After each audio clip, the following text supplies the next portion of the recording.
nyuma yuko umutoza Darikonovic atarimo arakina uko abafana babishaka, ari gukina umupira utaryoheye amaso kandi ngo n'ibitego bikaba bitari kuboneka, twanyarukiye muri kontra y'umutoza Darikonovic turayikubiye mu masezerano, imyaka yasinye, igihe yasinyiye ndetse n'inyigo zimurengera n'izitamurengera muri kontra. Ibi byose tubifite hano mu biganza. Icyo usabwa ukanda subscribe, like, share ndetse na comment, ubundi tukamanuka neza muri kontra y'umutoza Darikonovic.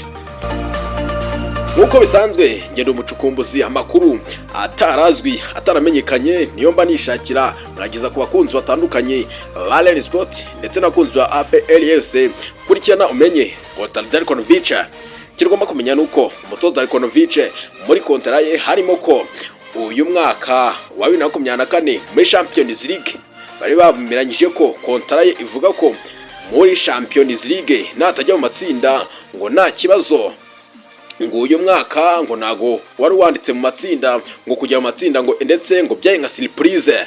Uyu mutoza Darikonovic ese ingingo zitamurengera nizihe? Nize kuba kandi subscribe ubundi tumanuke neza. Mu ngingo zitamurengera harimo ko uyu mutoza Darikonovic igihe atsinzwe imikino 3 yikurikiranya nibwo ashobora kuba yatandukana n'ikipe ya APR FC. Ariko dukomeje kwibaza ngo ese uyu mutoza Darikonovic ashobora gutsindwa imikino 3? Abafana ba APR FC, iyi video ni muyikunda munsabe ko akorera indi video irambuye kuri uyu mutoza Darikonovic, ibifaranga byinshi yaguzwe muri iyi season.